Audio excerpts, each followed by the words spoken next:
Hello student, today we will see some basics of financial statement mostly related to the balance sheet and profit and loss account. Okay, uh, we will directly see it from the study material. देखिए अभी जो financial statement जो रहता है वो financial statement में revenue accounts आता है and income statement. Revenue account और इनकम स्टेटमेंट बोलते हैं। रेवेन्यू अकाउंट में आता है manufacturing account, trading account, profit and loss account, profit and loss appropriation account. ये सभी एक्चुअली इंक्लूड होता है रेवेन्यू अकाउंट में। ओके, मतलब इसमें जब non for profit making organisation रहेगी तभी उसमें actually income and expenditure account भी एक्चुअली कंसिडर किया जाएगा। ओके, और मैन्युफैक्चरिंग कंसर्न रहेगा तो उसमें मैन्युफैक्चरिंग अकाउंट भी प्रिपेयर किया जाता है। जब ट्रेडिंग कंसर्न रहेगा तो मैन्युफैक्चरिंग अकाउंट प्रिपेयर नहीं होगा, खाली ट्रेडिंग अकाउंट प्रिपेयर होगा और profit and loss account prepare होगा, profit and loss appropriation account prepare होगा। ओके, तो इस प्रकार से एक्चुअली इनकम स्टेटमेंट में ये चीज़ें आती है। ओके, उसके बाद में बैलेंस शीट। ये डिटेल में हम इनकम स्टेटमेंट फॉर्मेट क्या है वो हम डिटेल में अब आगे देखने वाले हैं कि कैसे हम इनकम स्टेटमेंट हम प्रिपेयर करने वाले, उसका पूरा फॉर्मेट आगे एक्चुअली दिया हुआ है, वो हम आगे डिस्कस करेंगे। ओके, उसमें बैलेंस शीट आता है। बैलेंस शीट में एसेट्स एंड लाइबिलिटीज़ रहता है। ओके, लेफ्ट हैंड साइड को लाइबिलिटीज़ रहता है और राइट हैंड साइड को एसेट्स रहते हैं। एसेट्स और लाइबिलिटी हम बैलेंस शीट में हम मेंशन करते हैं। तो बैलेंस शीट एक स्टेटमेंट है। ओके, बैलेंस शीट अकाउंट नहीं है। ये जो अकाउंट्स है, revenue account and income statement, ये अकाउंट्स है, लेकिन बैलेंस शीट एक स्टेटमेंट है। ओके, इसमें एसेट्स एंड लाइबिलिटी मेंशन किया जाता है। उसको एक्चुअली फाइनेंशियल पोजीशन हम फाइंड आउट कर सकते हैं बैलेंस शीट से। ओके, ये भी हम स्टेटमेंट हम देख मतलब बैलेंस शीट भी हम देखने वाले हैं आगे, उसका फॉर्मेट भी देखने वाले हैं। Vertical format and horizontal format, ये दोनों फॉर्मेट्स हम देखने वाले हैं बैलेंस शीट के। उसके बाद में फाइनेंशियल स्टेटमेंट में फंड फ्लो स्टेटमेंट आता है। ओके, फंड फ्लो स्टेटमेंट मतलब इसमें actually changes in working capital हम एक्चुअली शो करते हैं। ये फंड फ्लो स्टेटमेंट हमें हम आगे एक्चुअली आगे के वीडियो में आगे के लेक्चर में हम देखने वाले हैं कि फंड फ्लो स्टेटमेंट कैसे प्रिपेयर किया जाता है। उस पर एक्चुअली प्रैक्टिकल प्रॉब्लम्स भी हम देखने वाले हैं। ओके, तो इसमें actually operating activity, financing activity, invest मतलब इसमें एक्चुअली चेंजेस हम देखेंगे। वर्किंग कैपिटल के जो मोस्टली चेंजेस रहते हैं वो यहाँ पर हम देखते हैं एक्चुअली फंड फ्लो स्टेटमेंट में। ओके, उसके बाद में है कैश फ्लो स्टेटमेंट, भी एक फाइनेंशियल स्टेटमेंट का एक्चुअली पार्ट है। फंड फ्लो स्टेटमेंट एक्चुअली हर एक एंटिटी को एक्चुअली प्रिपेयर नहीं करना पड़ता है। कैश फ्लो स्टेटमेंट भी वैसे ही है। कुछ एंटिटी को actually cash flow statement compulsory है। मतलब कंपलसरी प्रिपेयर करना हर एक एंटिटी के लिए ज़रूरी नहीं है। कुछ उसमें कंडीशंस है, वो कंडीशन कभी फुलफिल हो रही है तो एक्चुअली उनको cash flow statement actually prepare करना जरूरी है रहता है। ओके, कैश फ्लो स्टेटमेंट नाम से ही पता चलता है कि कैश फ्लो मतलब हम चेंजेस इन कैश देखेंगे यहाँ पर। ओके, कैश में जो जो चेंजेस हो जाएंगे वो हम यहाँ पर हम देखने वाले हैं। ओके, कैश फ्लो स्टेटमेंट में इसमें actually operating activity, investing activity, financing activity, ऐसे अलग अलग करके एक्चुअली पॉइंट रहते हैं, अलग अलग एक्चुअली सेक्शंस रहते हैं, उसमें हम एक्चुअली शो करते हैं। ये भी हम कैश फ्लो स्टेटमेंट भी हमारा एक टॉपिक है। इसमें हम प्रैक्टिकल प्रॉब्लम्स भी हम देखने वाले हैं। ओके, तो कैश फ्लो स्टेटमेंट हम आगे जाकर हम देखेंगे। और उसके बाद में एक शेड्यूल्स बताया हुआ है, नोट्स टू अकाउंट्स रहते हैं, जो भी एक्सप्लेनेशन रहेगा मतलब balance sheet and income statement में नहीं तो जो भी एक्चुअली हम आइटम्स मेंशन करेंगे तो उसका एक्सप्लेनेशन रहेगा, उसका जो इन्फॉर्मेशन रहेगा, एक डिटेल इन्फॉर्मेशन रहेगा, वो शेड्यूल्स में हम देखेंगे। उसको नोट्स टू अकाउंट्स बोलते हैं, उसमें हम देखेंगे। ओके, तो ये एक्चुअली फाइनेंशियल स्टेटमेंट में हम ये चीज़ें एक्चुअली इंक्लूड किया जाता है। ये हमने चीज़ें ऑलरेडी देख ली है। Party interested in financial statement, ये ऑलरेडी हमने फर्स्ट लेक्चर में हमने डिस्कस किया था। इंटरनल यूजर्स रहते हैं, एक्सटर्नल यूजर्स रहते हैं। ओके, क्रेडिटर्स है, पोटेंशियल सप्लायर से, other doing business with the company, ये एक्चुअली एक्सटर्नल यूजर्स है, वो एक्चुअली इंटरेस्टेड रहते हैं फाइनेंशियल स्टेटमेंट देखने में, क्योंकि उसके बाद में डिवेंचर होल्डर से, क्रेडिट इंस्टीट्यूट से मतलब बैंक से जो लोन्स हमें प्रोवाइड करता है वो है। पोटेंशियल इन्वेस्टर है, जो फ्यूचर में इन्वेस्ट करना चाहते हैं, वो actually investor actually financial statement देखकर एक्चुअली डिसाइड करते हैं। एम्प्लॉय एंड ट्रेड यूनियन से, उसके बाद में important customer who wish to make a long standing contract with the company. उसके बाद में इकोनॉमिस्ट है, इन्वेस्टमेंट एनालिसिस है, members of parliament, public account committee, ये सभी एक्चुअली यूजर्स ऑफ मतलब parties interested to financial statement है। यूजर्स ऑफ अकाउंट्स है, यूजर्स ऑफ फाइनेंशियल स्टेटमेंट है। ओके, टैक्स अथॉरिटीज मतलब गवर्नमेंट है। Okay, other department dealing with the industry in which the company is engage, the company law board, ये सभी actually financial statement के actually users है। Okay, उसके बाद में ऑब्जेक्टिव्स ऑफ फाइनेंशियल स्टेटमेंट, ये भी हमने एक्चुअली फर्स्ट वीडियो में हमने डिस्कस किया था कि proper economic information actually provide करता है फाइनेंशियल स्टेटमेंट। उसके बाद में फाइनेंशियल पोजीशन के बारे में इंफॉर्मेशन प्रोवाइड करता है। उसके बाद में परफॉर्मेंस बताता है, एक्चुअली वर्किंग परफॉर्मेंस क्या है, वर्किंग रिजल्ट क्या है, वो एक्चुअली शो करता है। चेंजेस इन फाइनेंशियल पोजीशन भी शो करता है। तो ये एक्चुअली फाइनेंशियल स्टेटमेंट में एक्चुअली एक यहाँ पर जो स्टेटमेंट जो बताया हुआ है एक्चुअली, यहाँ पर चेंजेस इन इक्विटी करके और एक स्टेटमेंट रहता है यहाँ पर फाइनेंशियल स्टेटमेंट में। ओके, फाइनेंशियल स्टेटमेंट में और एक एक्चुअली चेंजेस इन इक्विटी करके एक स्टेटमेंट रहता है। तो उसमें भी एक्चुअली इंफॉर्मेशन एक्चुअली हमें मिल जाती है। उसके बाद में देखिए, अभी हम देखेंगे balance sheet and income statement जो है उनका एक्चुअली अभी फॉर्मेट देखेंगे, उसमें कौन सी चीज़ें इंक्लूड होते हैं वो हम एक्चुअली देखेंगे। ओके, अभी जो इनकम स्टेटमेंट है, ओके, इनकम स्टेटमेंट उसको रेवेन्यू अकाउंट बोलते हैं, उसको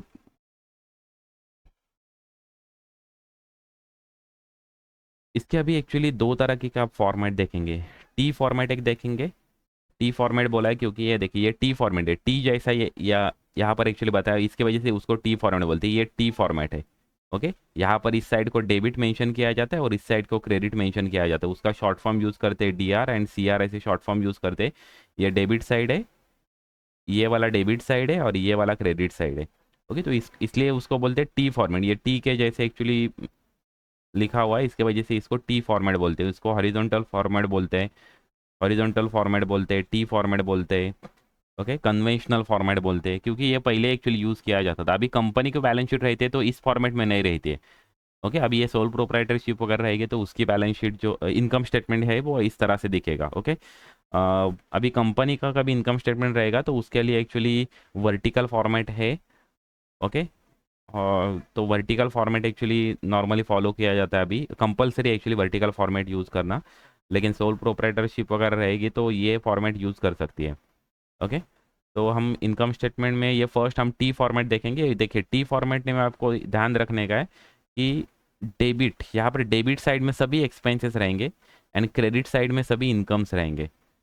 ओके, जो revenue income and revenue expenditure रहेंगे, यहाँ पर डेबिट साइड में रेवेन्यू एक्सपेंडिचर रहेंगे, क्रेडिट साइड में रेवेन्यू इनकम रहेंगे। ओके, रेवेन्यू एंड कैपिटल क्या है वो हम एक्चुअली आगे जाके देखेंगे, उसका भी एक एक्चुअली अलग से चैप्टर है, तो हम उसमें हम देखेंगे what is difference between the revenue and capital expenditure and receipt. Okay, वो भी हम देखेंगे नेक्स्ट एक्चुअली चैप्टर में। ओके, तो अभी देखिए ये डेबिट साइड को सभी एक्सपेंसेस एक्चुअली मेंशन किया जाता है। देखिए डेबिट साइड को यहाँ पर ओपनिंग स्टॉक है, जो भी हमारा raw material, work in progress and finish goods का जो भी स्टॉक रहेगा वो यहाँ पर मेंशन हो जाएगा डेबिट साइड में। ओके, परचेसेस जो करेंगे वो हम डेबिट साइड में मेंशन करेंगे, परचेसेस ऑफ रॉ मटेरियल रहेंगे वो। मैन्युफैक्चरिंग वेजेस डेबिट से, मतलब सभी एक्सपेंसेस हम डेबिट साइड को मेंशन करेंगे। ये एक्चुअली ये जो इतना जो पोर्शन है यहाँ यहाँ तक, ये ग्रॉस प्रॉफिट और ग्रॉस प्रॉफिट तक ये जो पूरा पोर्शन है यहाँ तक, ये ट्रेडिंग अकाउंट और मैन्युफैक्चरिंग अकाउंट का पोर्शन बोल सकते हैं। ओके, क्योंकि यहाँ पर एक्चुअली मैन्युफैक्चरिंग कंसर्न का भी और ट्रेडिंग अकाउंट का, ये दोनों का इन्फॉर्मेशन एक्चुअली मर्ज करके बनाया हुआ है ये स्टेटमेंट है। और ये नीचे वाला जो स्टेटमेंट है, ये नीचे वाला, इसके जो नीचे वाला जो स्टेटमेंट है वो actually profit and loss account है। ओके, तो देखिए मैन्युफैक्चरिंग मतलब डायरेक्ट एक्सपेंसेस सभी हम डेबिट साइड में हम मेंशन करेंगे। ओके, मैं ट्रेडिंग अकाउंट में। ओके, उसके बाद में क्रेडिट साइड में क्लोजिंग स्टॉक मेंशन होगा, closing stock of raw material, closing stock of work in progress mention होगा, या मैन्युफैक्चरिंग अकाउंट में मेंशन होता है। और closing stock of finish goods जो रहता है वो ट्रेडिंग अकाउंट में मेंशन रहता है। ओके, उसके बाद में सेल्स हम मेंशन करेंगे क्रेडिट साइड में। ओके, इस तरह से एक्चुअली मेंशन होगा। और ट्रेडिंग अकाउंट का जो बैलेंसिंग अमाउंट रहता है वो ग्रॉस लॉस रहता है इस साइड को, और ये ग्रॉस प्रॉफिट रॉन्गली यहाँ पर मेंशन किया है, ये ग्रॉस प्रॉफिट यहाँ इस साइड में मेंशन होता है। ओके, उसके बाद में ये नीचे वाला जो पोर्शन है वो पूरा portion actually profit and loss account का है। Okay, profit and loss account का पोर्शन है। ये ग्रॉस प्रॉफिट जो यहाँ पर मेंशन किया जाता है, ये ऊपर जो ग्रॉस प्रॉफिट जो मेंशन किया हुआ है, ये ग्रॉस लॉस जो मेंशन किया हुआ है वो यहाँ पर ब्रॉट डाउन हो जाएगा। और ग्रॉस प्रॉफिट इस साइड को मेंशन किया जाता है, वो इस साइड में ब्रॉट डाउन होता है। ये रॉन्गली यहाँ पर मेंशन कर दिया है, यहाँ पर एक्चुअली क्रेडिट डाउन मेंशन कर दिया, तो ये यहाँ पर ब्रॉट डाउन हो जाता है। ओके, इस तरह से। ओके, और सभी जो ऑपरेटिंग एक्सपेंसेस रहेंगे, office and administrative expenses, finance expenses, okay, selling expenses, ये सभी डेबिट साइड में ट्रांसफ़र हो जाएंगे। और इसका जो बैलेंसिंग अमाउंट रहता है वो बैलेंसिंग अमाउंट रहता है, नेट प्रॉफिट रहता है बैलेंसिंग अमाउंट, नहीं तो नेट लॉस रहता है। ओके, फाइन मतलब प्रॉफिट एंड लॉस अकाउंट का। ओके, उसके बाद में ये आपको दिख रहा है, ये वर्टिकल इनकम स्टेटमेंट है। ओके, ये वर्टिकल इनकम स्टेटमेंट है। ये देखें, वर्टिकल मतलब ये पूरा एक ही पूरा वर्टिकल में मेंशन किया हुआ, इसमें दो साइड नहीं है। ऊपर जैसे आपने देखेंगे तो ये टी फॉर्मेट में था, मतलब इसमें दो साइड से। ओके, ये वाला डेबिट साइड है और ये वाला क्रेडिट साइड है। ओके, तो ये टी फॉर्मेट था। अभी ये वर्टिकल फॉर्मेट है, ये एक वर्टिकल फॉर्म में मेंशन किया हुआ है, इस तरह से पूरा मेंशन किया हुआ है। इसमें दो फॉर्म नहीं है, मतलब दो पार्ट नहीं है। ओके, तो ये स्टार्ट हो रहा है ग्रॉस सेल से स्टार्ट हो रहा है। ग्रॉस सेल से स्टार्ट होगा, उसमें से हम सेल्स रिटर्न जो रहेंगे वो माइनस कर देंगे। उसके बाद में हमें फाइंड आउट हो जाएगा नेट सेल्स, हमें फाइंड आउट हो जाएगा। नेट सेल से हम कॉस्ट ऑफ गुड्स सोल्ड हम माइनस करेंगे। अभी कॉस्ट ऑफ गुड्स सोल्ड में क्या क्या आता है, तो मटेरियल कंज्यूम आता है, डायरेक्ट एक्सपेंसेस आते हैं, मैन्युफैक्चरिंग एक्सपेंसेस आते हैं। ओके, ये सभी कॉस्ट ऑफ गुड्स, ये कॉस्ट ऑफ गुड्स सोल्ड के सभी पार्ट है। ओके, और उसके बाद में हमें फाइंड आउट हो जाएगा ग्रॉस प्रॉफिट, हमें फाइंड आउट हो जाएगा। ओके, उसके बाद हमें फाइंड आउट हो जाएगा, ये लेस करने के बाद हमें ग्रॉस प्रॉफिट हमें फाइंड आउट हो जाएगा। ओके, अभी ग्रॉस प्रॉफिट से हम लेस करेंगे ऑपरेटिंग एक्सपेंसेस। अभी ऑपरेटिंग एक्सपेंसेस में ऑफिस एंड एडमिनिस्ट्रेटिव एक्सपेंसेस आते हैं, सेलिंग एंड डिस्ट्रीब्यूशन एक्सपेंसेस आते हैं। ओके, फाइनेंस एक्सपेंसेस भी ऑपरेटिंग एक्सपेंसेस का ही पार्ट है, लेकिन वो अलग से हम शो करते हैं क्योंकि उसमें इंटरेस्ट एक्चुअली नॉर्मली इंक्लूड होता है। तो इंटरेस्ट हम अलग से नीचे हम शो करेंगे, ये यहाँ पर एक्चुअली इंटरेस्ट हम शो करेंगे। ओके, तो यहाँ पर हम इंटरेस्ट हम अलग से हम शो करने वाले। ओके, तो अभी ये ऑपरेटिंग एक्सपेंसेस माइनस करने के बाद हमें फाइंड आउट होता है ऑपरेटिंग प्रॉफिट, यहाँ पर हमें फाइंड आउट हो जाएगा। यहाँ पर हमें ऑपरेटिंग प्रॉफिट हमें फाइंड आउट हो जाएगा। ओके, उसके बाद में हम ऑपरेटिंग प्रॉफिट में हम ऐड करेंगे नॉन ऑपरेटिंग इनकम। अभी नॉन ऑपरेटिंग मतलब operating activity, non operating activity, अभी ये दो अलग अलग एक्टिविटी। ऑपरेटिंग एक्टिविटी मतलब समझो हमारा गारमेंट का बिजनेस है, गारमेंट हम ट्रेडिंग बिजनेस है गारमेंट का, हम परचेस करते हैं गारमेंट एंड कस्टमर को हम डायरेक्टली सेल करते हैं। हमें गारमेंट का हमारा बिजनेस है, तो गारमेंट परचेस एंड सेल ये हमारी रेगुलर एक्टिविटी हुई, हमारी ऑपरेटिंग एक्टिविटी हुई। ओके, और उसके बजाय हमें अदर किसी मीन से कभी इनकम रिसीव हो रहा है तो उसको हम बोलेंगे नॉन ऑपरेटिंग एक्टिविटी। मतलब समझो हमने इन्वेस्टमेंट कर दिया बैंक में, नहीं तो अदर कंपनी में हमने इन्वेस्टमेंट कर दिया, तो उसका जो डिविडेंड रिसीव होता है, उसका जो इनकम रिसीव होता है, वो एक्चुअली हमारे नॉन ऑपरेटिंग एक्टिविटी, हमारी रेगुलर एक्टिविटी नहीं है। वो हमें एक्चुअली एक्स्ट्रा इनकम मिला है क्योंकि हमने जो हमारा एक्सेस फंड था वो हमने किसी और जगह इन्वेस्ट कर दिया, इसके वजह से हमें इनकम रिसीव हुआ, तो वो हम कंसिडर करेंगे नॉन ऑपरेटिंग इनकम। तो ये यहाँ पर मेंशन किया जाएगा नॉन ऑपरेटिंग इनकम है। नॉन ऑपरेटिंग इनकम में क्या क्या मेंशन हो जाएगा, तो ये इन्वेस्टमेंट पे जो हमें इनकम रिसीव होगा वो हम मेंशन करेंगे। फिक्स एसेट सेल करेंगे, नहीं तो इन्वेस्टमेंट सोल्ड करेंगे, तो उस पर जो प्रॉफिट रिसीव होगा वो हम यहाँ पर मेंशन करेंगे। उसके बाद में हम लेस करेंगे नॉन ऑपरेटिंग एक्सपेंसेस। अभी नॉन ऑपरेटिंग एक्सपेंसेस मतलब ये हमारे ऑपरेटिंग एक्सपेंसेस हुए, रेगुलर एक्टिविटी के जो हमारे एक्सपेंसेस है वो ऑपरेटिंग एक्सपेंसेस है। लेकिन नॉन ऑपरेटिंग एक्सपेंसेस मतलब loss on sale of asset, loss on sale of investment, या हमारे नॉन ऑपरेटिंग एक्सपेंसेस हो जाएंगे। Okay, non operating expenses. अभी ये non operating income and non operating expenses हम माइनस करने के बाद हमें फाइंड आउट हो जाएगा profit before interest and tax. Okay, क्योंकि इंटरेस्ट हम बाद में लेस करते हैं और टैक्स भी हम बाद में लेस करते हैं। ओके, तो इसकी वजह से profit before interest and tax हमें यहाँ पर फाइंड आउट हो जाएगा। ओके, ये profit before interest and tax. उसके बाद हम इंटरेस्ट जो पोर्शन रहेगा वो लेस करेंगे। इंटरेस्ट पोर्शन मतलब लॉन्ग टर्म लोन जो हमारे रहेंगे, डिबेंचर्स रहेंगे, बैंक लोन रहेंगे, ये लोन्स पे जो हम इंटरेस्ट पे करते हैं वो यहाँ से हम माइनस करेंगे profit before interest and tax है। और ये माइनस करने के बाद हमें यहाँ पर फाइंड आउट हो जाएगा प्रॉफिट बिफोर टैक्स, हमें फाइंड आउट हो जाएगा, यह हमें फाइंड आउट हो जाएगा प्रॉफिट बिफोर टैक्स। ओके, अब ये प्रॉफिट बिफोर टैक्स के बाद में हम यहाँ पर एक्चुअली मिस कर दिया, एक्चुअली यहाँ पर एक्चुअली हम टैक्स माइनस करेंगे, तो यहाँ से यहाँ पर एक्चुअली लेस हो जाएगा टैक्स, पहले लेस हो जाएगा टैक्स और हमें फाइंड आउट हो जाएगा, यहाँ पर हमें फाइंड आउट हो जाएगा नीचे profit after tax. Okay, profit before tax के बाद में हम टैक्स लेस करेंगे, उसके बाद में हमें फाइंड आउट हो जाएगा प्रॉफिट आफ्टर टैक्स। ओके, और प्रॉफिट आफ्टर टैक्स के बाद में अप्रोप्रिएशन हम माइनस करेंगे। ओके, तो एक्चुअली ये मिस कर दिया है यहाँ पर।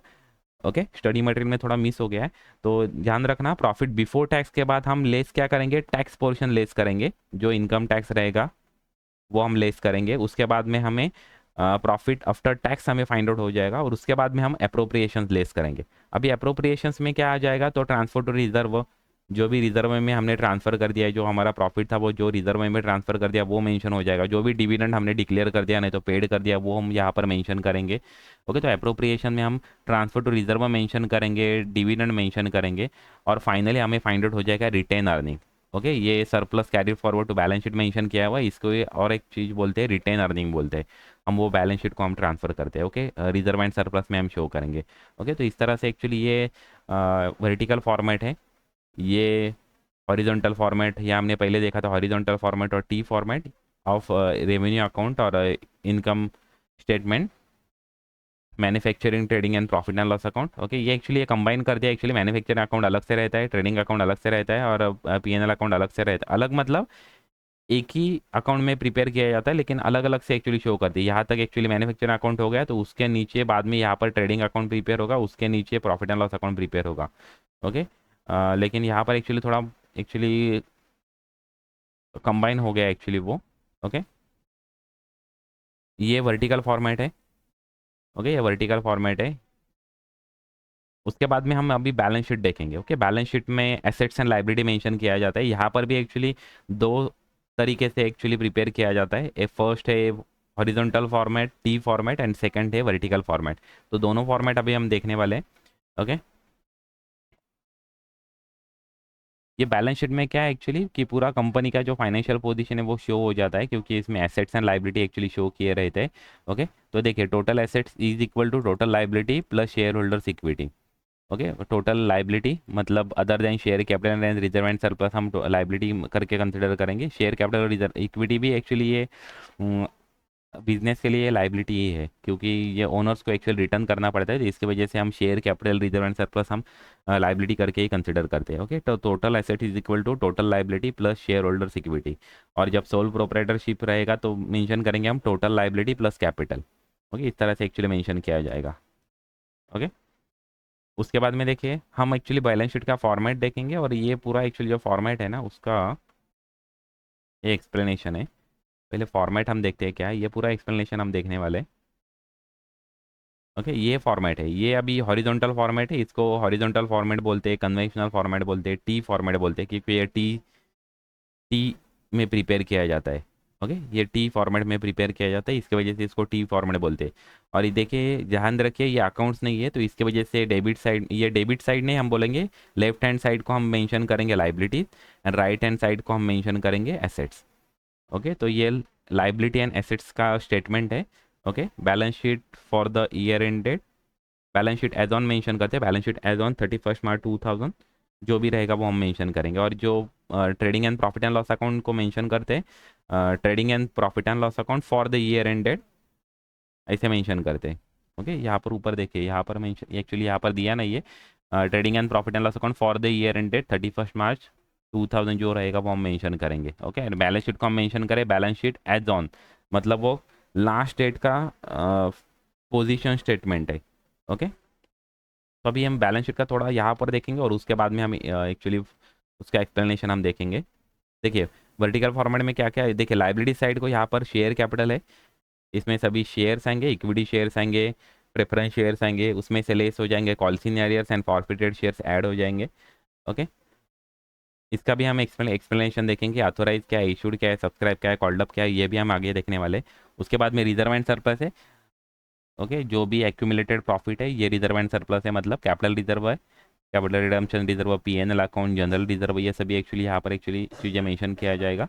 रिजर्व एंड सरप्लस के बाद में यहाँ पर लॉन्ग टर्म लोन्स आएंगे, उसमें सिक्योर्ड लोन अनसिक्योर्ड लोन्स रहेंगे। ओके, उसके बाद में करंट लाइबिलिटीज मेंशन हो जाएंगी। ओके, करंट लाइबिलिटीज ये सभी करंट लाइबिलिटीज है, bills payable, creditors, provisions mention हो जाएंगे। Okay, provision for taxation, proposed dividend, ये सभी मेंशन हो जाएगा। और लास्ट में कंटिजेंट लाइबिलिटीज ये एक्चुअली फुट नोट करके मेंशन करेंगे, ये स्टेटमेंट में नहीं आएंगे, स्टेटमेंट यहाँ पर ख़त्म हो जाएगा और ये नोट्स में आएंगे। ओके, ये जो है ये नोट्स में आएंगे। कंटिजेंट लाइबिलिटी ये एक्चुअली बैलेंस शीट का एक्चुअली पार्ट है, लेकिन ये नोट करके मेंशन करेंगे, एट फुट नोट करके हम शो करेंगे कंटिजेंट लाइबिलिटी। ये कंटिजेंट लाइबिलिटी क्या है ये भी हम देखने वाले। ओके, इसके बाद में देखिए एसेट साइड में क्या क्या आता है। एसेट साइड में आता है यहाँ पर फिक्स एसेट आएंगे, उसमें टेंजिबल इंटेंजिबल, ये इंटेंजिबल फिक्स एसेट है, ये टेंजिबल फिक्स एसेट है, तो टेंजिबल इंटेंजिबल ये इंटेंजिबल है। ओके, ये सभी एक्चुअली फिक्स एसेट में आएंगे, tangible and intangible fix asset. उसके बाद में यहाँ पर इन्वेस्टमेंट आएंगे, उसके बाद में यहाँ पर current asset, loans and advances आएंगे, ये करंट एसेट्स है। ओके, लोन्स एंड एडवांसेस उसमें आएंगे। ओके, मिसलेनियस एक्सपेंडिचर आएंगे। मिसलेनियस एक्सपेंडिचर मतलब एक्चुअली डेफर्ड रेवेन्यू एक्सपेंसेस है, वो भी हम डिस्कस करेंगे। ये जब हम नेक्स्ट जब चैप्टर देखेंगे तो डेफर्ड रेवेन्यू एक्सपेंसेस जो पॉइंट है वो हम डिस्कस करने वाले हैं। ओके, और ये वर्टिकल फॉर्मेट है। यहाँ पर actually wrongly income statement mention किया हुआ है, लेकिन ये इनकम स्टेटमेंट नहीं है, ये बैलेंस शीट का फॉर्मेट है। ये इनकम स्टेटमेंट का पूरा लाइन है। यहाँ पर मेंशन करेंगे balance sheet as on 31 March dash, ऐसे हम मेंशन करेंगे यहाँ पर। ओके, अभी ये बैलेंस शीट का ये एक्चुअली जो फॉर्मेट है ये एज पर रिवाइज शेड्यूल 3 के तरह का फॉर्मेट नहीं है। ऊपर वाला भी इनकम स्टेटमेंट का format as per revise schedule 3 नहीं था एक्चुअली। ये पहले एक्चुअली फॉर्मेट यूज होता था मैनेजमेंट अकाउंटिंग के लिए। नॉर्मली हम फॉर्मेट हम यूज़ करेंगे मैनेजमेंट एनालिसिस पर्पज़ के लिए। ओके, तो देखिए इसमें ये जो वर्टिकल जो बैलेंस शीट है यहाँ पर अभी ऊपर आपका हॉरिजेंटल आपने बैलेंस शीट देखा, ये बैलेंस शीट आपने देखा, तो यहाँ पर उसका टोटल आएगा। ओके, एंडिंग में यहाँ पर उसका टोटल हो जाएगा, अमाउंट रुपीज़ का टोटल हो जाएगा। तो ये लाइबिलिटी का total is equal to asset का टोटल हो जाएगा। ओके, ये टी फॉर्मेट में। टी फॉर्मेट में कैसे आएगा, ये लाइबिलिटी का टोटल यहाँ पर और यहाँ पर एसेट का टोटल, ये दोनों इक्वल रहेंगे। ओके, दोनों इक्वल रहेंगे। अब ये वर्टिकल फॉर्मेट है, तो वर्टिकल फॉर्मेट में क्या रहेगा, सोर्सेस ऑफ फंड यहाँ पर है is equal to application of fund. तो सोर्सेस ऑफ फंड का यहाँ पर टोटल हो जाएगा। ओके, यहाँ पर सोर्सेस ऑफ फंड का टोटल हो जाएगा और नीचे एप्लीकेशन ऑफ फंड का टोटल हो जाएगा। तो ये दोनों इक्वल रहेंगे, sources is equal to application रहेंगे। ओके, वर्टिकल फॉर्मेट में हम दोनों ऐसे वर्टिकली हम प्रिपेयर करेंगे। Okay, sources is equal to application आ जाएगा, सोर्सेस का जो टोटल है वो is equal to application of fund की तरह हो जाएगा। ओके, तो अभी ये वर्टिकल फॉर्मेट में देखिए क्या है, शेयर होल्डर फंड है पहले, उसमें capital and reserve and surplus आता है, और दूसरा है लोन फंड। ये दोनों दो मेजर एक्चुअली पोर्शन है। यहाँ पर सोर्सेस ऑफ फंड है एंड एप्लीकेशन ऑफ फंड है, ये दो मेन एक्चुअली पार्ट है बैलेंस शीट के।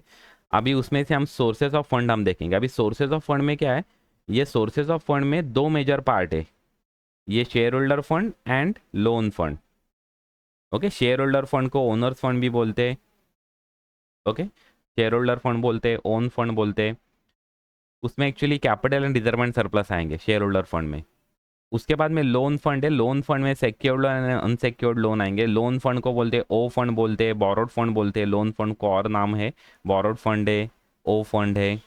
ओके, उसके बाद में एप्लीकेशन ऑफ फंड। अभी एप्लीकेशन ऑफ फंड यहाँ पर हमारा हमें फंड्स कहाँ कहाँ से हमें रिसीव्ड हो रहा है, ये सभी सोर्सेस हम मेंशन करते हैं, तो इसके वजह से उसको बोलते हैं sources of fund. Okay, sources हम कैपिटल के थ्रू रिसीव हुआ, equity share capital, preference share capital से रिसीव हुआ, नहीं तो बैंक से लोन करके रिसीव हुआ। ओके, ये सभी एक्चुअली सोर्सेस ऑफ फंड है। और ये सोर्सेज हमने कहाँ पर अप्लाई कर दिए, तो उसको हम बोलेंगे एप्लीकेशन ऑफ फंड। तो हमने अप्लाई कहाँ पर कर दिया, तो फिक्स एसेट में अप्लाई कर दिया, फिक्स एसेट परचेस करने में, इन्वेस्टमेंट में हमने अप्लाई कर दिया। तो अभी ये एप्लीकेशन ऑफ फंड में कितने मेजर पार्ट है, देखिए एप्लीकेशन ऑफ फंड में फर्स्ट मेजर पार्ट है फिक्स एसेट, उसके बाद में सेकेंड मेजर पार्ट है इन्वेस्टमेंट, थर्ड मेजर पार्ट है current assets and loans and advances. ये ऐसे एक्चुअली यहाँ पर वर्किंग कैपिटल एक्चुअली बोलते हैं, working capital. Okay, third major part है वर्किंग कैपिटल। ओके, यहाँ पर रॉन्गली एक्चुअली ये मेंशन किया हुआ है, third point working capital mention करेंगे, ये थर्ड पॉइंट है वो वर्किंग कैपिटल मेंशन करेंगे। ओके,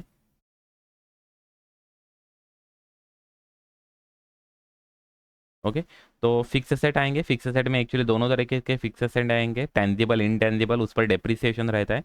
ओके, डेप्रिसिएशन क्या है उसका भी एक्चुअली अलग से टॉपिक है, वो भी हम डेप्रिसिएशन टॉपिक के टाइम पे एक्चुअली डिस्कस करेंगे।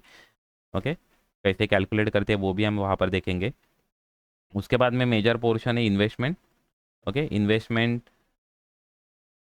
में सभी लॉन्ग टर्म इन्वेस्टमेंट हम यहाँ पर मेंशन करेंगे।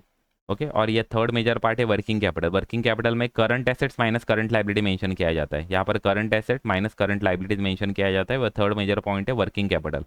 ओके, वर्किंग कैपिटल इस तरह से एक्चुअली ये बैलेंस शीट का एक वर्टिकल फॉर्मेट है। ओके, तो अभी ये हर एक जो पॉइंट है वो हम डिटेल में हम डिस्कस करेंगे, ऊपर दिए हुए सभी एक्चुअली एक्सप्लेनेशन ऊपर दिया हुआ है, तो हम अलग अलग एक्चुअली सभी एक्सप्लेनेशन हम देखेंगे, क्या क्या किस में इंक्लूड हो जाता है वो देखेंगे। बैलेंस शीट के जो भी डिटेल्स इन्फॉर्मेशन है वो हम देखेंगे। देखिए fix asset. Okay, fix asset मतलब जो एसेट है वो हम रेवेन्यू अर्निंग कैपेसिटी बढ़ाने के लिए हमने फिक्स एसेट एक्चुअली परचेस करते हैं, तो उस पर हम प्रोडक्शन करते हैं, और जो आउटपुट रहता है, जो हमारे गुड्स हमारे जो प्रोड्यूस होते हैं फिनिश गुड्स रहते हैं वो हम सेल करते हैं। तो ये फिक्स एसेट मतलब उसमें एक्चुअली टेंजिबल इनटेंजिबल ऐसे दो एक्चुअली पार्ट में हम डिस्ट्रीब्यूट कर सकते हैं, tangible fix asset and intangible fix asset, ये दो दो मेजर पार्ट है। अभी टेंजिबल में भी एक्चुअली दो बनाया हुआ है, movable asset and immovable asset, ऐसे दो एक्चुअली बनाया हुआ है, लेकिन मेन एक्चुअली दो ही है मेजर, ये tangible fix asset and intangible fix asset. Okay, tangible fix asset मतलब जो जिसको हम टच कर सकते हैं, जिसको हम देख सकते हैं, उसको हम बोलेंगे टेंजिबल फिक्स एसेट। उसमें आएगा plant and machinery, furniture, premises. Okay, ये सभी actually fix asset tangible fix asset में आएगा। और इनटेंजिबल फिक्स एसेट मतलब जो दिख नहीं रहा है लेकिन वो फिक्स एसेट है, ऐसे इनटेंजिबल फिक्स एसेट। तो इनटेंजिबल फिक्स एसेट में आएगा गुडविल आएगा, पेटेंट्स आएगा, ट्रेडमार्क आएगा, ओके, लाइसेंसेस आएंगे, फ्रेंचाइजीज आएंगे। ओके, ये सभी इनटेंजिबल फिक्स एसेट में आएंगे। ओके, और हमने एक्चुअली जब कंसेप्ट हमने देखा था तो हमने डिस्कस किया था कि फिक्स एसेट है वो कॉस्ट प्राइस पे एक्चुअली रिकॉर्ड किया जाता है। ओके, वो हमने ऑलरेडी एक्चुअली देखा था। ओके, उसके बाद में ये टेंजिबल मूवेबल में कौन से आते हैं वो एक्चुअली यहाँ पर मेंशन किया हुआ है। टेंजिबल इमूवेबल में कौन से आते हैं वो यहाँ पर मेंशन किया हुआ है। Land and building, mines, oil wells, ये सभी एक्चुअली टेंजिबल इमूवेबल में आएगा। एंड मूवेबल में क्या क्या आएंगे, तो plant and machinery, furniture, fixture, transportation equipment, ये सभी मूवेबल फिक्स एसेट में आएंगे। ओके, टेंजिबल फिक्स एसेट में आएंगे। इमूवेबल में जो हम मूव नहीं कर सकते वो इमूवेबल है, वो land and building, mines, oil wells, ये सभी actually immovable tangible fix asset में आएंगे। उसके बाद में इंटेंजिबल फिक्स एसेट में क्या क्या आएंगे, goodwill, patents, copyrights, trademark, licences, franchises, ये सभी एक्चुअली चीज़ें इंटेंजिबल फिक्स एसेट में आएंगे। ओके, अब ये जो फिक्स एसेट हम कैसे हम फाइंड आउट करेंगे, तो उसका ग्रॉस ब्लॉक जिसकी जो कॉस्ट प्राइस रहेगी वो, उसमें से हम डेप्रिसिएशन माइनस करेंगे और फाइनली हमारा नेट ब्लॉक हमारा फाइंड आउट हो जाएगा। ओके, तो फिक्स एसेट माइनस डेप्रिसिएशन हम करेंगे तो हमें फिक्स नेट ब्लॉक हमें फाइनली हमें फिक्स एसेट का हमें अमाउंट फाइंड आउट हो जाएगा। उसके बाद में सेकंड मेजर पॉइंट हमने देखा था फॉर्मेट में कि इन्वेस्टमेंट है, तो इन्वेस्टमेंट मतलब यहाँ पर लॉन्ग टर्म इन्वेस्टमेंट खाली मेंशन किया जाता है।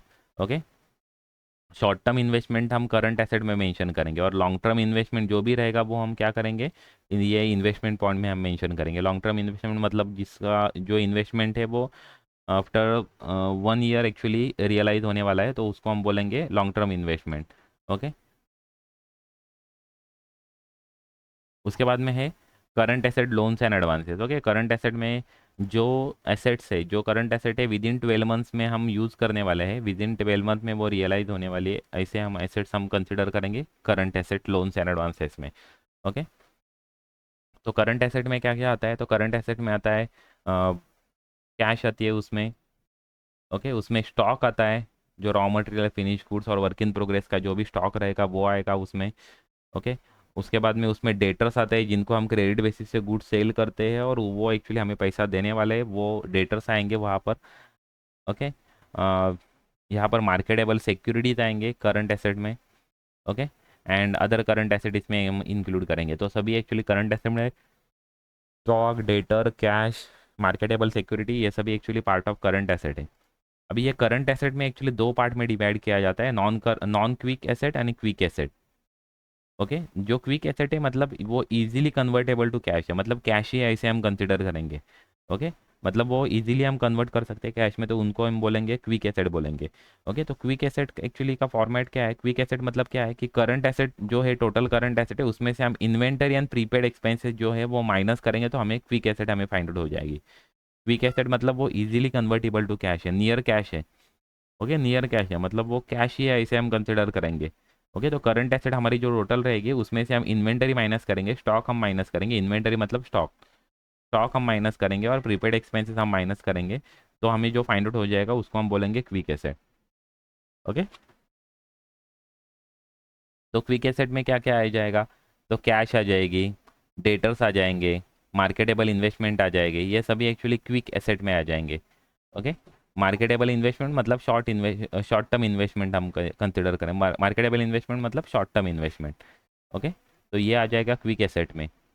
ओके, तो ये हमने देख लिया क्विक एसेट का फॉर्मेट क्या है, current asset minus inventory minus prepaid expenses, ये हमारा फॉर्मूला है क्विक एसेट फाइंड आउट करने का। ओके, उसके बाद में लोन्स एंड एडवांसेस। ओके, जो भी एडवांसेस हमने लिया है, वो जो शॉर्ट टर्म एडवांसेस है वो हम यहाँ पर मेंशन करेंगे। ओके, मतलब एडवांस सैलरी रहेगी, एडवांस अगेंस्ट मशीनरी रहेंगे, एडवांस टू सब्सिडी रहेगा, ये सभी हम यहाँ पर हम मेंशन करेंगे। ओके, उसके बाद में यहाँ पर मेंशन किया हुआ है मिसलेनियस एक्सपेंडिचर, हमने देखा था मिसलेनियस एक्सपेंडिचर एंड लॉसेस, ये एक्चुअली इसको हम और एक नाम बोलते हैं डेफर्ड रेवेन्यू एक्सपेंसेस। ओके, ये सभी डेफर्ड रेवेन्यू एक्सपेंस मतलब उसका जो नेचर है वो रेवेन्यू नेचर का है मोस्टली उस एक्सपेंसेस का। ये हम डिटेल में डिस्कस करेंगे नेक्स्ट एक्चुअली टॉपिक में, capital revenue and deferred revenue expenses and receipt, ये उसमें हम डिस्कस करेंगे। ओके, तो ये नॉर्मली जो उसका नेचर है वो रेवेन्यू नेचर का है, लेकिन उसका जो बेनिफिट है वो मोर देन 1 ईयर हो रहा है, तो इसकी वजह से उसको बोलते हैं मिसलेनियस एक्सपेंडिचर, उसको बोलते हैं डेफर्ड रेवेन्यू एक्सपेंसेस। ओके, तो उसमें क्या क्या आ जाएगा देखिए, ये प्रिलिमिनरी एक्सपेंसेस आ जाएंगे, brokerage on issue of shares and debenture आएंगे, discount on issue of shares and debenture आएंगे, शेयर और डिबेंचर इशू एक्सपेंसेस रहेंगे वो मेंशन करेंगे, heavy advertisement and publicity expenses आएंगे। ओके, ये profit and loss account debit balance आएगा, ये डेफर्ड रेवेन्यू एक्सपेंसेस नहीं है, ये actually profit and loss account का जब लॉस रहता है तो यहाँ पर हम मेंशन करते हैं मिसलेनियस एक्सपेंडिचर अंडर।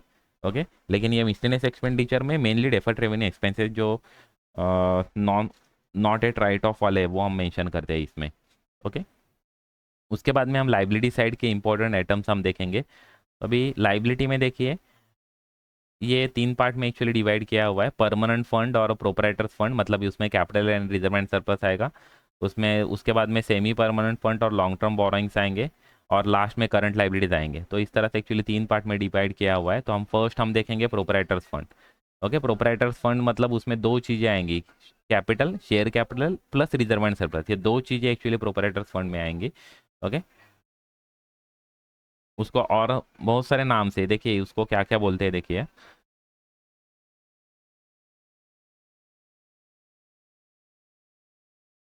देखो proprietors fund is also known as proprietors fund, proprietors equity, owners owners fund, share holder fund. Okay, this is also known as net worth of the business. Owners equity refer to the claim of the owner, it include, अभी owners equity में क्या क्या आएगा, तो capital आएगा, equity shares रहेंगे, preference shares रहेंगे, उसमें रिजर्व एंड सरप्लस आएगा। ओके, ये सभी एक्चुअली, और लेस हम accumulated losses and fixes asset करेंगे तो उसको हम बोलेंगे owners equity. Accumulated losses and fixes asset मतलब वो ऊपर जो एक मिसलेनियस एक्सपेंडिचर हमने देखे ना वो वाले ये पोर्शन है। ओके, उसके बाद में हम थोड़ा डिस्कस करेंगे, उसमें शेयर कैपिटल है वो हम डिस्कस करेंगे। अभी ये शेयर कैपिटल के ये पूरा चार्ट हम थोड़ा डिस्कस करेंगे। उसमें देखिए ये अथोराइज कैपिटल है, अथोराइज कैपिटल मतलब उसको हम और नाम बोलते हैं, रजिस्टर कैपिटल बोलते हैं, नहीं तो नॉमिनल कैपिटल बोलते हैं। Authorise capital is also known as register capital और नॉमिनल कैपिटल। अभी अथोराइज कैपिटल क्या है कि अथोराइज कैपिटल मतलब ये हम पूरे कंपनी के लाइफ टाइम में इससे ज़्यादा हम कैपिटल इशू नहीं कर सकते, कैपिटल हम रेज नहीं कर सकते इससे ज़्यादा। ओके, तो उसको बोलते हैं अथोराइज कैपिटल। ये एक्चुअली अथोराइज कैपिटल हमारा मेंशन रहता है, मेमोरेंडम ऑफ एसोसिएशन में मेंशन रहता है, और हमें उससे ज़्यादा कभी कैपिटल कभी रेज करने का, हमें कैपिटल हमें इशू करने का, हमें शेयर्स हमें इशू करने के, तो हमें क्या करना पड़ेगा, ये अथोराइज कैपिटल है वो हमें अल्टर करना पड़ेगा। ओके, मेमोरेंडम क्लॉज में कैपिटल क्लॉज है वो अल्टर करना पड़ेगा, उसमें अथोराइज कैपिटल है वो हमें इंक्रीज करने पड़ेंगे, तभी हम एक्चुअली उससे ज़्यादा हम शेयर इशू कर सकते हैं। तो ये maximum capital that can company issue with in the life time of the company, ये अथोराइज कैपिटल है। ओके, उसमें अभी अभी अथोराइज कैपिटल के 2 पार्ट पढ़ते हैं, issued capital and unissued capital. Okay, issued capital मतलब जो कंपनी ने जो कैपिटल है वो इशू कर दिया तो उसको हम बोलेंगे इशूड कैपिटल बोलेंगे, और अनइशूड मतलब अभी तक इशू नहीं किया है तो उसको हम बोलेंगे अनइशूड कैपिटल। समझो 1 लाख कभी शेयर से अथोराइज कैपिटल, उसमें से समझो 60,000 शेयर इशू कर दिए, 40,000 शेयर इशू नहीं किए, तो ये 40,000 जो शेयर है वो अनइशूड कैपिटल के पार्ट आएंगे, और इशूड कैपिटल के 60,000 शेयर से वो पार्ट आएंगे, तो उसको हम बोलेंगे इशूड कैपिटल। अभी जो शेयर्स हम इशू करेंगे जनरल पब्लिक को, तो उसमें से सभी शेयर्स एक्चुअली परचेस होंगे ऐसे नहीं है, मतलब सभी शेयर्स है वो जनरल पब्लिक परचेस करेंगे ऐसे नहीं है। तो जो शेयर परचेस करेंगे उसको हम बोलेंगे सब्सक्राइब कैपिटल, जो शेयर्स परचेस हो जाएंगे उसको बोलेंगे हम सब्सक्राइब कैपिटल, और जो शेयर्स परचेस नहीं होंगे उसको हम बोलेंगे अनसब्सक्राइब कैपिटल। तो इशूड कैपिटल के 2 पार्ट हो गए, subscribe and unsubscribe. Okay, subscribe मतलब जो पब्लिक ने परचेस कर दिया उसको हम बोलेंगे सब्सक्राइब, जो परचेस नहीं किया उसको हम बोलेंगे अनसब्सक्राइब। ओके, अथोराइज के 2 पार्ट थे, इशूड एंड अनइशूड। ओके, अभी इशूड थे हमारे 60,000 शेयर्स, इशू में से समझो 55,000 का भी शेयर सब्सक्राइब हो गया, मतलब जनरल पब्लिक ने वो परचेस कर दिया, और अनसब्सक्राइब 5,000 शेयर्स हो गए, तो वो अनसब्सक्राइब शेयर्स के एक्चुअली पार्ट हो जाएंगे। ओके, अब ये सब्सक्राइब शेयर के अभी ये 2 पार्ट एक्चुअली पढ़ते हैं, called up and uncalled up. Subscribe के दो पार्ट पड़ते हैं कॉल्ड अप। अभी जो शेयर्स हम जब इशू करते हैं तो वो नॉर्मली इंस्टॉलमेंट में इशू होता है। समझो 10 रुपए का एक शेयर है, तो 10 के 10 रुपए हम एक ही टाइम में इशू नहीं करते, वो इंस्टॉलमेंट में हम इशू करते हैं। ओके, तो समझो इंस्टॉलमेंट में वो शेयर्स कभी इशू कर दिया, मतलब 5 रुपये एप्लीकेशन के टाइम पे, 3 रुपीज़ फर्स्ट कॉल के टाइम पे एंड 2 रुपीज़ हम सेकंड कॉल के टाइम पे, या अलॉटमेंट के टाइम पे, एप्लीकेशन के टाइम पे एंड फर्स्ट कॉल के टाइम पे हमने इशू कर दिया। ऐसे टोटल 10 रुपीज़ हमने इशू कर दिया। ओके, तो ये 10 रुपीज़ हम इशू कर देंगे, तो समझो 5 रुपये इशू हो गए, मतलब 5 रुपये हमने कॉल्ड अप कर दिया, तो उसको हम बोलेंगे कॉल्ड अप कैपिटल। और रिमेनिंग जो 5 रुपये कॉल्ड अप नहीं हुए तो उसको हम बोलेंगे अनकॉल्ड अप कैपिटल। समझो 2 शेयर के बाद हम बैलेंस शीट हम प्रिपेयर कर रहे हैं, तो उस टाइम पे 8 रुपीज़ हमारे इशू हो गए, तो ये 8 रुपीज़ हमारे कॉल्ड अप हो जाएंगे और अनकॉल्ड अप हो जाएंगे, 2 रुपीज़ हो जाएंगे। तो इस तरह से एक्चुअली हमारा called up and uncalled up, हम जब कंपनी शेयर्स की अमाउंट जब शेयर होल्डर से एक्चुअली कॉल्ड अप करती है तो उसको हम बोलेंगे कॉल्ड अप, एंड जो कॉल्ड अप नहीं करती है उसको हम बोलेंगे अनकॉल्ड अप। कि अभी ये अनकॉल्ड अप जो पोर्शन है उसमें ये रिजर्व कैपिटल आता है। जो रिजर्व कैपिटल मतलब क्या है, जो शेयर्स कॉल्ड अप का एक्चुअली पार्ट है, लेकिन ये कब इशू किया जाएगा, जब कंपनी वाइंड अप हो जाएगी, जब कंपनी एक्चुअली शट डाउन हो जाएगी, क्लोज हो जाएगी, तभी हम ये शेयर्स का जो वैल्यू, जो रिजर्व कैपिटल है वो हम कॉल्ड अप करेंगे, शेयर होल्डर से हम पैसे एक्चुअली मंगवाएंगे, तो इसके लिए उसको बोलते हैं रिजर्व कैपिटल। ओके, तो ये reserve capital actually part of uncalled up capital है। ये रॉन्गली यहाँ पर एक्चुअली मेंशन हुआ है सब्सक्राइब कैपिटल का, ये सब्सक्राइब कैपिटल का पार्ट नहीं है, ये अनकॉल्ड अप कैपिटल का पार्ट है। ओके, तो ये थोड़ा बहुत एक्चुअली गलती हुआ है, ये जो पार्ट ऑफ, ये पार्ट है, यहाँ पर प्लस मत मेंशन करो, ये part of uncalled up capital है। Okay, part of uncalled up capital है, उसको बोलेंगे हम रिजर्व कैपिटल। ये लाइफ टाइम, जब लाइफ टाइम में ये इशू नहीं किया जाता, मतलब ये कॉल्ड अप नहीं किया जाता है। ये कॉल्ड अप कब किया जाता है, जब कंपनी वाइंड अप हो जाएगी तब ये कॉल्ड अप किया जाता है, तो उसको बोलते हैं रिजर्व कैपिटल। ओके, अब ये कॉल्ड अप कैपिटल आपने देख लिया कि समझो 10 रुपये का शेयर था, उसमें से कभी 8 रुपये कॉल्ड अप कर दिया और 2 रुपये अभी अनकॉल्ड अप हो गया है, तो 2 रुपये यहाँ पर अनकॉल्ड अप में आ जाएंगे, कॉल्ड अप आ जाएंगे, 8 रुपीज़ आ जाएंगे। ओके, अभी नीचे कॉल्ड अप कैपिटल के अभी दो पार्ट पड़ते हैं, paid up capital and unpaid up capital. Unpaid up capital को और एक नाम है कॉल्स इन एरियर्स बोलते हैं, और कॉल्स अनपेड बोलते हैं। ओके, तो पेड अप कैपिटल मतलब समझो हमने शेयर्स हमें कॉल्ड अप कर दिए, शेयर होल्डर को बोला कि हमें 8 रुपये हमें पे कर दो, लेकिन सभी शेयर होल्डर ने पे नहीं करते, कभी कभी कुछ शेयर होल्डर होते हैं वो एक्चुअली पे नहीं कर पाते। ओके, तो जब शेयर से अमाउंट, मतलब शेयर होल्डर से अमाउंट रिसीव्ड होता है तो ये वो पार्ट हो जाता है पेड अप कैपिटल। ओके, और अमाउंट नहीं रिसीव्ड होता है तो उसको हम बोलते हैं कॉल्स इन एरियर्स और अनपेड अप कैपिटल बोलते हैं, और उसको कॉल्स अनपेड बोलते हैं। ओके, समझो अ, जो 60,000 शेयर्स थे वो सब्सक्राइब हो चुके थे, वो 60,000 शेयर्स में से समझो 50,000 शेयर होल्डर ने सभी अमाउंट पे कर दिया। ओके, 8 रुपीज़ के 8 रुपीज़ पे कर दिए, तो वो हमारे हो जाएंगे कॉल्ड अप कैपिटल का पार्ट हो जाएंगे। ओके, 8 रुपीज़ हमने कॉल्ड अप कर दिया और 8 रुपीज़ 50,000 शेयर से रिसीव्ड हो गया, तो 50,000 इंटू 8, तो वो हो जाएंगे 4 लाख रुपीज़ हमारे पेड अप कैपिटल हो जाएंगे। और अनपेड अप और कॉल्सिनरियर्स वाला पार्ट कितना रहेगा, कि समझो कुछ शेयर होल्डर ने, मतलब समझो 10,000 शेयर होल्डर ने जो 8 रुपीज़ पे नहीं, 8 रुपीज़ में से समझो 2 रुपीज़ पे नहीं किया है। ओके, 2 रुपीज़ पे नहीं किया है, तो उसका एक्चुअली जित एकदम सिंपली याद रखना कि जो पेड अप कैपिटल, जो अमाउंट रिसीव्ड होता है कंपनी को वो बोलेंगे पेड अप कैपिटल, जो अमाउंट रिसीव नहीं होता है उसको हम बोलेंगे कॉल्स इन एरियर्स बोलेंगे, अनपेड अप शेयर्स बोलेंगे, नहीं तो कॉल्स अनपेड बोलेंगे। ओके, तो ये है actually paid up and unpaid up capital. जो अमाउंट रिसीव होता है वो पेड अप, जो अमाउंट रिसीव नहीं होता है वो अनपेड अप। ओके, इस तरह से एक्चुअली ये पूरा चार्ट है। अथोराइज, अथोराइज के दो पार्ट, इशूड अनइशूड, इशूड के दो पार्ट सब्सक्राइब अनसब्सक्राइब, सब्सक्राइब के दो part called up and uncalled up, uncalled up का एक पार्ट है रिजर्व कैपिटल। ओके, उसके बाद में कॉल्ड अप के दो part paid up capital and unpaid up capital. तो इस तरह से एक्चुअली ये पूरा चार्ट है शेयर होल्डर शेयर कैपिटल का। ओके, ये हमने पूरा डिस्कस किया एक्चुअली, ऑथोराइज कैपिटल क्या है, इशूड क्या है, सब्सक्राइब क्या है, अनकॉल्ड अप क्या है, पेड अप क्या है, रिजर्व कैपिटल क्या है, ये सभी हमने डिस्कस किया। अभी नेक्स्ट हम देखेंगे reserve and surplus. Okay, reserve and surplus में प्रॉफिट एंड लॉस अकाउंट आएगा, जनरल रिजर्व आएगा। यह हमारा जो प्रॉफिट है वो हम एक्चुअली रिजर्व करके रखते हैं फ्यूचर लॉसेस के लिए, जो फ्यूचर एंटीसिपेटेड लॉसेस है वो उसको एक्चुअली कॉम्पेंसेट करने के लिए हम ये प्रॉफिट हम बाजू में निकाल के रखते हैं, तो वो उसको हम बोलेंगे रिजर्व एंड सरप्लस। ओके, ये इसको हम बोलेंगे रिजर्व, रिजर्व एंड सरप्लस। तो इसमें अलग अलग रिजर्व रहते हैं एक्चुअली, उसमें जनरल रिजर्व रहेगा, प्रॉफिट एंड लॉस अकाउंट रहेगा, कैपिटल रिजर्व रहेगा, कैपिटल रिडम्पशन रिजर्व रहेगा, ओके, डिविडेंड इक्विलाइजेशन रिजर्व रहेंगे। जो अलग अलग रिजर्व है वो अलग अलग पर्पस के लिए एक्चुअली अलग अलग रिजर्व क्रिएट किए जाते हैं, और वो एक्चुअली रिजर्व एंड सरप्लस में मेंशन किया जाता है। ओके, उसके बाद में हम मेंशन उसके बाद में दिया है long term liabilities. Long term liabilities मतलब इसमें सिक्योर्ड एंड अनसिक्योर्ड लोन्स आते हैं। बोरोड फंड हम उसको बोलते हैं वर्टिकल फॉर्मेट में। ओके, उसमें उसको फिक्स लाइबिलिटी है, टर्म लाइबिलिटी है, लॉन्ग टर्म लाइबिलिटीज उसको एक्चुअली बोलते हैं। ओके, ये सेम एक्चुअली जो लॉन्ग टर्म लाइबिलिटीज को और नाम क्या है तो बोरोड फंड है, फिक्स लाइबिलिटीज उसको बोलते हैं, टर्म लाइबिलिटीज बोलते हैं, लॉन्ग टर्म लाइबिलिटीज बोलते हैं, लॉन्ग टर्म लोन्स बोलते हैं। ओके, उसके बाद में current liabilities and provision. Okay, current liabilities में क्या क्या आता है, जो विद इन 12 मंथ में लाइबिलिटी, ये लॉन्ग टर्म मतलब क्या है, जिसका जो रीपेमेंट है वो आफ्टर 12 मंथ्स होगा। ओके, मोर देन 12 मंथ के लिए उसके बाद उसका रीपेमेंट होगा, मतलब 1 ईयर के बाद उसका रीपेमेंट, तो उसको हम बोलेंगे लॉन्ग टर्म लाइबिलिटीज। और विद इन 1 ईयर में जिसका रीपेमेंट हो जाएगा उसको हम बोलेंगे current liability. Okay, short term liabilities current liabilities हम बोलेंगे।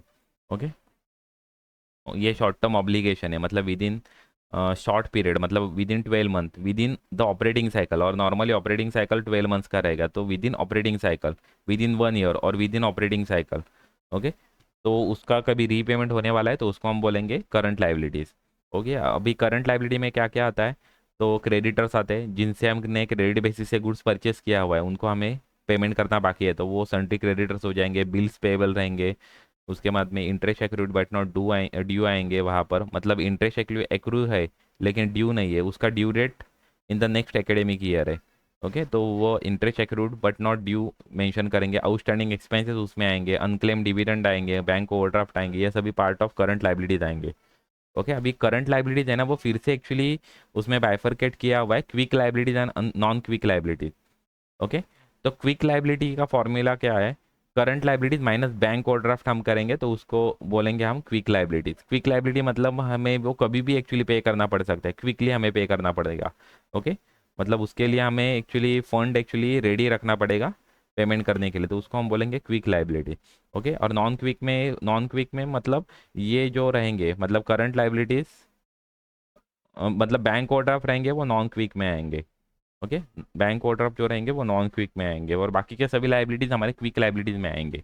ओके, उसके बाद में प्रोविजंस मेंशन किया हुआ है। प्रोविजंस मतलब क्या है, ये लाइबिलिटी है, ये लाइबिलिटी है, ये कंफर्म है हमें, लेकिन उसका जो अमाउंट है वो कंफर्म नहीं है, तो उसको हम कंसिडर करेंगे प्रोविजन में, उसको हम प्रोविजन करके मेंशन करेंगे।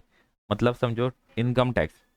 ओके, करंट ईयर का इनकम टैक्स हम नेक्स्ट ईयर में हम पे करते हैं, क्योंकि तब तक हमारा प्रॉफिट हमारा फाइनलाइज नहीं हुआ रहता है। प्रॉफिट फाइनलाइज होने के बाद हम इनकम टैक्स हम कैलकुलेट करेंगे और उसके बाद में हम वो पे करेंगे। ओके, तो इसकी वजह से हमारा इनकम टैक्स का अमाउंट हमें कंफर्म नहीं है।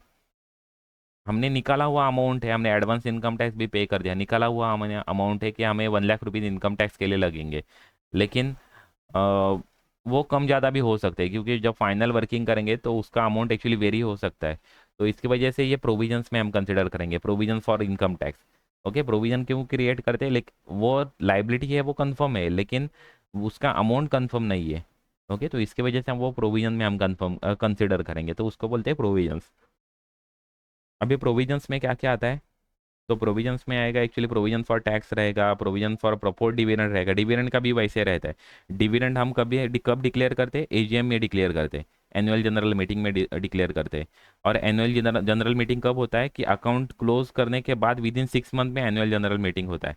तो एनुअल जनरल मीटिंग में डिविडेंड डिक्लेयर किया जाता है और उसका पेमेंट किया जाता है उसके बाद में। ओके, तो डिविडेंड का हमारा पेमेंट, करंट ईयर का डिविडेंड हमारा नेक्स्ट ईयर में होने वाला है, तो इसकी वजह से करंट ईयर का जो डिविडेंड है वो हम प्रपोज करके रखते हैं, वो प्रोविजंस करके मेंशन करते हैं, प्रपोज डिविडेंड करके मेंशन करते रहते हैं, क्योंकि वो अमाउंट वेरी हो सकता है, चेंज हो सकता है। एजीएम में वो डिसाइड होगा। डिविडेंड डिविडेंड है जो डायरेक्टर्स डिक्लेयर डिक्लेयर करेंगे, डिविडेंड है वो डायरेक्टर प्रपोज करेंगे एंड शेयर होल्डर डिक्लेयर करते हैं एनुअल जनरल मीटिंग में। ओके, उसके बाद में प्रोविजन फॉर टैक्सेशन आएगा, ये सब प्रोविजंस के पार्ट हो जाएंगे। उसके बाद में ये फुटनोट करके हम मेंशन करते हैं contingent liability. Okay, contingent liability क्या है, ये लाइबिलिटी है या नहीं है उस पर ही क्वेश्चन मार्क है। ओके, मतलब फ्यूचर में कुछ चीज़ें हो जाएंगी तो वो लाइबिलिटी हो जाएंगे, नहीं हो जाएंगे तो लाइबिलिटी नहीं हो जाएंगे। मतलब फ्यूचर के इवेंट पे ये डिपेंड करता है लाइबिलिटी होगा या नहीं होगा, लेकिन बैलेंस शीट डेट को हमें कंफर्म नहीं है वो लाइबिलिटी है या नहीं है, तो उसको हम बोलेंगे कंटीजेंट लाइबिलिटी। ओके, एक सिंपल एग्जांपल देता हूँ। समझो वर्कर का एक्सीडेंट हो गया है फैक्ट्री में। ओके, वर्कर का फैक्ट्री में एक्सीडेंट हो गया है। अभी वर्कर को हमने 1 लाख रुपीज़ का कॉम्पेंसेशन हमने दे दिया, उसका हमें हमने बाकी का खर्चा भी किया और 1 लाख रुपीज़ का उसको कॉम्पेंसेशन हमने दिया। ओके, अभी वर्कर क्या बोल रहा है, वर्कर ने एक्चुअली वर्कर को चाहिए 5 लाख रुपीज़ कॉम्पेंसेशन, तो वो एक्चुअली उसके लिए एक्चुअली कंपनी से एक्चुअली झगड़ा कर रहा है कि हमें 5 लाख रुपीज़ कॉम्पेंसेशन चाहिए, और वो कोर्ट में चला गया। बैलेंस शीट डेट पे एक्चुअली कोर्ट का मतलब जो हियरिंग अभी चालू है उसका एक्चुअल जजमेंट आया नहीं है। ओके, उसका फाइनल एक्चुअली जो रिजल्ट है वो अभी आया नहीं है। तो अभी कोर्ट में हमने कभी केस कभी जीत लिया, उसको 5 लाख के लिए उसमें कॉम्पेंसेशन के लिए एक्चुअली कोर्ट में केस कर दिया। अभी कोर्ट में कभी केस कभी हमने कभी जीत लिया, कंपनी ने कभी केस जीत लिया, तो उसको 5 लाख रुपीज़ पे नहीं करने पड़ेंगे। ओके, और कभी केस कभी हार गए तो हमें उसको 5 लाख रुपीज़ हमें पे करने पड़ेंगे। ओके, अभी 5 लाख रुपीज़ उसको कभी पे करने पड़ेंगे या नहीं करने पड़ेंगे, ये डिपेंड करता है फ्यूचर इवेंट पे। फ्यूचर इवेंट पे मतलब रिजल्ट ऑफ दैट केस, वो उस जो केस का कभी रिजल्ट कंपनी के फेवर में आया तो उसको पे नहीं करने पड़ेंगे, कंपनी के अगेंस्ट में चला गया तो पे करने पड़ेंगे। तो उस अभी ये लाइबिलिटी है या नहीं है उस पर ही क्वेश्चन मार्क है। फ्यूचर इवेंट पे वो डिपेंड करता है, फ्यूचर इवेंट पे वो डिसाइड होगा। ओके, ऑकरेंस और not occurrence of future event पे वो डिपेंड करता है। वो कभी फ्यूचर इवेंट पे वो इवेंट हमारे अगेंस्ट चला गया तो हमें अमाउंट पे करना पड़ेगा।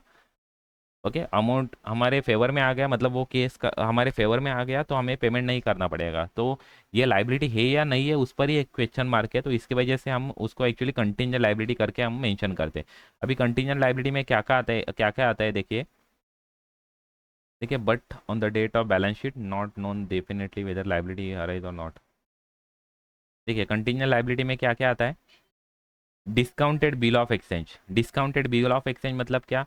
बैंक ने बिल ऑफ एक्सचेंज था, बिल बिल हमें बिल्स रिसीवेबल है वो हमने बैंक में हमने डिस्काउंट कर दिया। ओके, अभी एक्चुअली ड्यू डेट है वो आफ्टर बैलेंस शीट डेट है। तो ड्यू डेट ने कभी जो डेटर्स है उसने कभी जो ड्रॉवर है उसने कभी अमाउंट कभी पे कर दिया बैंक को, तो हमारा एक्चुअली लाइबिलिटी नहीं क्रिएट होगा। लेकिन अमाउंट कभी पे नहीं कर दिया तो वो एक्चुअली वो हमारा लाइबिलिटी हमारा क्रिएट हो जाएगा। तो इसकी वजह से हम डिस्काउंटेड बिल ऑफ एक्सचेंज हमारा कंटिन्यूअस लाइबिलिटी है। Disputed liability on account of income tax, income tax के इसमें डिस्प्यूट हो गया और वो लाइबिलिटी है या नहीं है वो कंफर्म नहीं है, तो उसको हम बोलेंगे कंटिजेंट लाइबिलिटी हम कंसिडर करेंगे। Okay, uncalled amount on partly paid up shares मतलब हमने किसी पार्टली पेड अप शेयर्स और debentures held as a investment, मतलब हमने दूसरे कंपनी में हमने इन्वेस्टमेंट कर दिया है, उसमें से हमने कुछ अमाउंट हमने पे कर दिया है, कंपनी ने कॉल्ड अप कर दिया तो हमने कुछ अमाउंट हमने पे कर दिया, रिमेनिंग अमाउंट हमारा पे करना बाकी है, अनकॉल्ड अप है। तो वो कभी पे करना पड़ेगा, तो वो अनकॉल्ड अप लाइबिलिटी है, वो हम कंटिजेंट लाइबिलिटी करके कंसिडर करेंगे कि हमें पे करना पड़ेगा, लेकिन कभी वो कंफर्म नहीं है। ओके, तो इसकी वजह से वो कंटिजेंट लाइबिलिटी करके कंसिडर करेंगे। Cumulative preference dividend in arrears, okay, arrears of preference dividend है वो भी हम कंटिजेंट लाइबिलिटी करके कंसिडर करेंगे। तो ये actually claim not acknowledged as a debt, वो भी कंटिजेंट लाइबिलिटी करके कंसिडर करेंगे। Estimated amount of contract remaining to be execute on capital account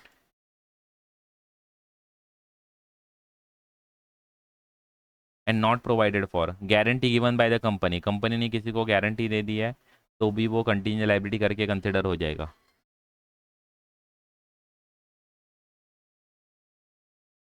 ये सभी एक्चुअली कंटिजेंट लाइबिलिटी में कंसिडर हो जाएंगे। ओके, तो ये हमने एक्सप्लेनेशन देख लिया कि क्या क्या चीज़ें होती है बैलेंस शीट में, एसेट्स एंड लाइबिलिटी कौन से आती है, सभी बैलेंस शीट में सभी एसेट्स एंड लाइबिलिटीज थे। ओके, ये लेफ्ट हैंड साइड को हम यहाँ पर लाइबिलिटीज मेंशन करते, राइट हैंड साइड को हम एसेट्स मेंशन करते। ओके, तो ये था एक्चुअली बैलेंस शीट का फॉर्मेट। हमने वर्टिकल फॉर्मेट देख लिया, हॉरिजॉन्टल फॉर्मेट हमने देख लिया। अभी लिमिटेशंस क्या क्या है वो एक्चुअली आगे लिखे हुए, लिमिटेशंस क्या क्या है कि जो भी इंफॉर्मेशन एक्चुअली मेंशन किया है उसमें से कुछ इंफॉर्मेशन हिस्टोरिकल कॉस्ट के बेसिस पे रहती है, तो रियल पिक्चर एक्चुअली प्रेजेंट नहीं करती क्योंकि उसका मार्केट वैल्यू करंट सिचुएशन में उसका वैल्यू अलग रहेगा। ओके, तो इसकी वजह से वो उसका एक्चुअली एग्जैक्ट एक्चुअली इन्फॉर्मेशन हमें अवेलेबल नहीं होता है, क्योंकि हिस्टोरिकल कॉस्ट मेंशन किया रहता है।